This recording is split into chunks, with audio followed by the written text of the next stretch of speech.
नमस्कार दोस्तों। Toppers front education में एक बार फिर से आप सभी का बहुत बहुत स्वागत है। 15 तारीख को हमने अपना all India free mock test conduct किया था। मैंने आपको एक पूरा शेड्यूल बताया था कि किस तरीके से हम अपने एग्ज़ाम से पहले तक ये टेस्ट चलेंगे। Paper first, paper second, paper first, paper second, इस तरीके से ये क्रम चलता रहेगा। अगला टेस्ट जो होगा आपका, उसका शेड्यूल भी आपको भेजा हुआ है। वो फिलॉसफी का होगा। 100 क्वेश्चंस होंगे। पूरा आपको प्रॉपर टाइम मिलेगा जितना कि आपका आयोग आपको टाइम देता है। दो टॉपिक्स पर मैं बात करूंगा। एक टॉपिक कल के पेपर को लेके पेपर का एनालिसिस करेंगे और कुछ प्रॉब्लम आई बच्चों को। पेपर का जो लिंक था, क्योंकि ऑनलाइन पेपर होता है, मैं चाहता तो 4 बजे से हमारा पेपर हुआ था, मैं आपको 3:30 बजे लिंक दे देता। मैंने आपको सुबह 12 बजे के आसपास लिंक भेज दिया था। आपको क्या करना था, उसको ओपन करना था, खुद को उस पर लॉग इन करना था और आपका टाइमर वहां पर स्टार्ट हो जाता है कि साहब पेपर जो है अगले 4 घंटे बाद या 3.5 घंटे बाद शुरू होगा। लॉग इन करने का फायदा ये होता कि आप 4, 4:30, 4:15 पेपर खोलते तो पेपर खुल जाता। हमने क्या किया, हमने 4 बजे के बाद पेपर ओपन किया। 4 बजे के बाद आप पेपर ओपन कर रहे हैं। देखिए ऑनलाइन सर्विसेज हैं, कई बार सर्वर डाउन हो जाता है, कई बार नहीं होता है। कुछ बच्चों के साथ जो नॉर्मल प्रॉब्लम आई, वो 4 बजे के बाद पेपर एक्सेस नहीं कर पाए, तो ये एक जेन्युइन प्रॉब्लम है। अगर आप ऑनलाइन में डिले कर रहे हैं, ऑनलाइन में आप लेट हैं, तो देखिए प्रॉब्लम आपको एग्जाम हॉल में भी आएगी। आपका काम क्या था, 3 साढ़े 3 घंटे पहले आपको पेपर दे दिया गया था, आपको लॉग इन करके उसको एक्सेस लेना था। एक्सेस कैसे, आपने खोला, वो आपकी आईडी मांगेगा, ईमेल आईडी, आपने ईमेल आईडी डाला, खुद को लॉग इन किया। लॉग इन करते के साथ ही आप सीधे पहुंच गए पेपर पे। वहां लिखा हुआ है कि साहब पेपर जो है अगले 3 साढ़े 3 घंटे बाद शुरू होगा। सिंपल, बंद कर दीजिए, बात खत्म। अब आप 4 बजे वापस आकर उसको क्लिक करेंगे तो वो पेपर स्टार्ट हो जाएगा। पहली बात तो ये आप थोड़ा सा इसका ध्यान रखिएगा। दूसरी बात, 1 घंटे का पेपर था, 5 बजे के बाद एक्सेस नहीं होगा। ऑनलाइन का मतलब यही होता है। और जिस चीज का मैं हमेशा कहता हूं, बच्चों को अभी भी ऑनलाइन पेपर यूज करना, एक्सेस करने में थोड़ी समस्या है। ये झिझक आपकी दूर हो जाए, इसलिए मैं 10 ऑनलाइन पेपर कंडक्ट करवा रहा हूं। बात करें कल के पेपर की, क्या रिव्यू रहा, क्या रेशियो रहा, क्या रिजल्ट रहा। ऑलमोस्ट 340 या 345 के आसपास स्टूडेंट्स थे। ऑलमोस्ट 3 ग्रुप हैं हमारे अलग अलग।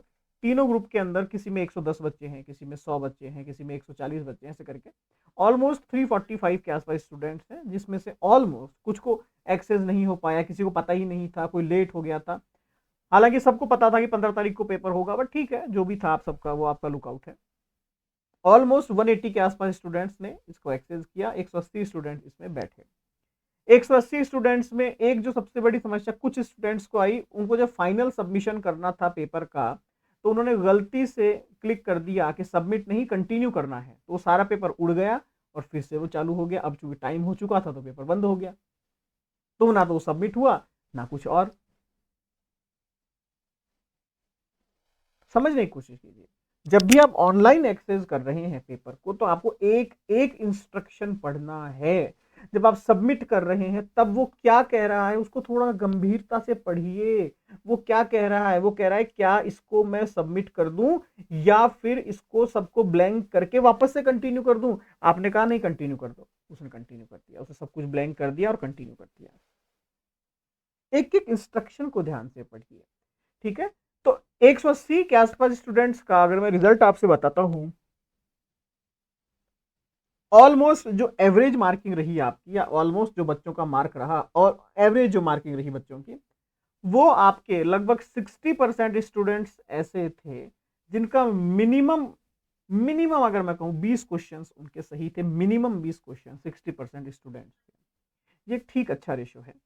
अगर मैं बात करूं रिमेनिंग या रेस्ट ऑफ 40% स्टूडेंट्स के, उस रेस्ट ऑफ 40% स्टूडेंट्स के अंदर भी मैक्सिमम जो 35 स्टूडेंट्स हैं या 35% स्टूडेंट्स हैं, वो ऐसे थे जिनका 30+ के आसपास रेशियो था। और रेस्ट ऑफ 5% स्टूडेंट्स ही ऐसे थे जिनमें से किसी ने 38 सही किए, कुछ स्टूडेंट ऐसे थे 2-3 तो जिनके 43 के आसपास भी सही थे। तो ये बहुत ही अच्छा रेशो है, बहुत ही अच्छा रेशो है। ठीक है, तो धीरे धीरे आप उसकी और प्रैक्टिस करेंगे तो आपको चीजें समझ में आएगी, ज्यादा चेंजेस होते नहीं हैं। अब आज का जो टॉपिक है, जो मैंने कल देखा आपके क्वेश्चन पेपर में, आपको इसमें हेल्प मिलेगी, इस चीज को आप थोड़ा ध्यान रखिएगा। फिलॉसफी में 100 क्वेश्चंस आते हैं, 100 क्वेश्चंस को सॉल्व करना है, जरूरी नहीं है सारे क्वेश्चंस मुझे आते हों, ये बात अपने दिमाग में रख लीजिएगा। भले ही आप गोल्ड मेडलिस्ट हैं, भले ही आप टीचर हैं, भले ही आप प्रोफेसर हैं, भले ही आप लेक्चरर हैं, जो भी आप हैं, लेकिन 100 प्रश्न आपको नहीं आते हैं, ये बात कंफर्म है, इस बात को अपने दिमाग में उतार लीजिए। चलिए ठीक है, मान लीजिए आपको 50 आते हैं, अब 50 नहीं आते, 50 आते हैं, 50 नहीं आते, अब क्या किया जाए? मैं आपको एक ट्रिक बताता हूँ, पहले भी मैंने कई बार मेरी पेड क्लासेस जो होती है उसमें बताई है, एक बार फिर से बता देता हूँ। अपनी स्क्रीन पर देखिएगा, एनटीए, यूजीसी या सीबीएसई, जो भी अलग अलग एजेंसियां रही है हमेशा नेट के एग्जाम को जो कंडक्ट करवाती रही है, उनका एक छोटा सा मैं आपको ट्रेंड समझाता हूँ, समझने की कोशिश कीजिएगा। क्योंकि मैं ऑलमोस्ट 8 से 10 सालों से इस फील्ड में हूँ, तो मैं ये तो नहीं कह रहा कि मुझे सब कुछ आता है, बट जब मैं चीज़ें एनालाइज करता हूँ, जब मैं चीज़ों को पढ़ता हूँ, जब मैं समझने की कोशिश करता हूँ, आपको पढ़ना है, आपको एग्जाम पास करना है, मुझे पढ़ना है क्योंकि मुझे आपको एग्जाम पास करवाना है, तो दोनों में फर्क हो गया। मैंने एक ट्रेंड देखा, चाहे वो यूजीसी हो, चाहे सीबीएसई हो, या फिर अब वो एनटीए हो, आपके पास 4 ऑप्शंस होते हैं, ए बी सी और डी। ठीक है, आपके पेपर में 40% क्वेश्चंस ऐसे होते हैं जिनके आंसर आपको पता होते हैं। मैं जनरल बात कर रहा हूँ, यूनिवर्सल बात कर रहा हूँ, एक्सेप्शनल केसेस को मैं साइड में रखता हूँ। मतलब साहब अपवाद भी हैं, ऐसा थोड़ी होता है कि हमें तो 38 ही आते हैं, कोई काम में तो 50 आते हैं, एक्सेप्शनल केसेस। मैं एक एवरेज ले रहा हूँ। 40% क्वेश्चन पेपर के हर एक उस विद्यार्थी को आते हैं जिसने पढ़ाई करी है, और ये 40% एक्यूरेट होते हैं, इसमें एक्यूरेसी 100% होती है, ये आपको आते ही आते हैं। मैं 100 क्वेश्चन की बात कर रहा हूँ, ध्यान रखिएगा। 40% क्वेश्चन ऐसे होते हैं जिसमें आप 50-50 होते हैं, आपको पता नहीं होता कि इसका आंसर क्या है। क्वेश्चन मैंने पढ़ा हुआ है, क्वेश्चन को मैंने कई बार देखा हुआ है, लेकिन अब क्लिक नहीं कर रहा दिमाग में कि अब क्या, इसका आंसर क्या होगा। देखा हुआ क्वेश्चन है लेकिन दिमाग में नहीं आ रहा। ये 40% क्वेश्चन होते हैं। रेस्ट ऑफ 20% क्वेश्चन 90% स्टूडेंट्स को नहीं आते। सिंपल, ये आपके 100% का रेशियो हो गया। 40% ये लगभग सभी को आते हैं, 40% 50-50, 20% किसी को नहीं आते। अब समझाना मैं आपको क्या चाहता हूं, देखिएगा। मान लीजिए आपको 70% क्वेश्चन सही करने हैं, या आपको 70% या 70 क्वेश्चन सही करने हैं। 3 स्लैब मैंने आपको बताए, ये 40, ये 40 और ये 20। ये तो 40 ही रहेगा, इसको तो आप बढ़ा नहीं सकते, तो ये तो आपका बुक हो गया, 40 चला गया। अब जो बाकी के 30 क्वेश्चंस आपके निकलेंगे, वो निकलेंगे यहां से। अब आप कहेंगे सर ये तो आते ही नहीं है, हम कैसे करेंगे? बिल्कुल नहीं आते। अब देखिएगा, ये जो 40% क्वेश्चंस हैं, ये गेम चेंजर हैं, ये आपकी नैया पार करवाएंगे। कैसे करवाएंगे?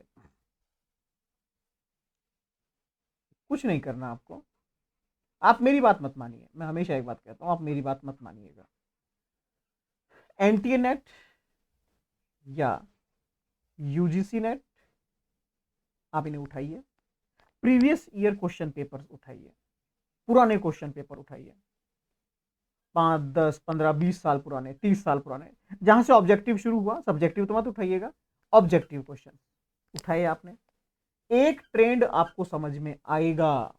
एनटीए हो चाहे यूजीसी हो, इनके जो क्वेश्चंस होते हैं, उन क्वेश्चंस के जो ऑप्शंस होते हैं, उनके भी 2 फेवरेट ऑप्शंस हैं। मतलब मेजॉरिटी ऑफ क्वेश्चंस के जो आंसर हैं वो 2 ही होते हैं। क्या? या तो बी या सी। मीन्स 100 क्वेश्चंस में से लगभग, अगर 100 क्वेश्चंस हैं तो रेशो ये कहता है कि 25 क्वेश्चंस का आंसर ए होना चाहिए, 25 का बी होना चाहिए, 25 का सी होना चाहिए और 25 का डी होना चाहिए। मैं नहीं कहता, गणित कहती है, परम्यूटेशंस जिसको आप कहते हैं। वो कहते था 25 क्वेश्चन का ए, 25 का बी, 25 का सी, 25 का डी, इसलिए हमने 4 ऑप्शन दिए हैं। सिंपल। बट जब मैं रेशो चेक करता हूं तो ये रेशो निकल कर आता है 15 का ए, 40 का बी, लगभग 35 या 40 का ही सी, और रेस्ट ऑफ 5 या 10 का डी। इट मीन जो मैक्सिमम सही क्वेश्चंस होते हैं आपके, वो बी और सी के बीच में फ्लक्चुएट करते हैं। अब मैं समझाना क्या चाहता हूं। एक क्वेश्चन, कौन से वाले सेक्शन की बात कर रहा हूं मैं, ये तो आपका डन हो गया, इसको आप छोड़ दीजिए। ये 20 वाला, इसको एक बार आप होल्ड कर दीजिए, क्योंकि ये हमने अभी पढ़े ही नहीं। अब आ गए हम 40 वाले क्वेश्चंस के ऊपर। ये वो टॉपिक है जो मैंने पढ़े हैं, लेकिन आंसर नहीं मिल रहा। क्या किया जाए? मेरे पास 4 ऑप्शन है, ए, बी, सी और डी। मैं कंफ्यूज हो रहा हूं कि इसका आंसर ए होगा या बी होगा। मैं कंफ्यूज हो रहा हूं कि आंसर सी होगा या डी होगा। अगर ए, बी और सी, डी में से कंफ्यूजन है तो आप अपना बी और सी पर क्लिक कर दीजिए, आंख बंद करके, कोई दिक्कत नहीं है। आंख बंद करके क्लिक कर दीजिए, कोई दिक्कत नहीं। कुछ बच्चे कहेंगे सर अगर बी और सी दोनों में कंफ्यूजन हुआ तो क्या करें? तो आप सी को क्लिक कर दीजिए, कोई दिक्कत नहीं है।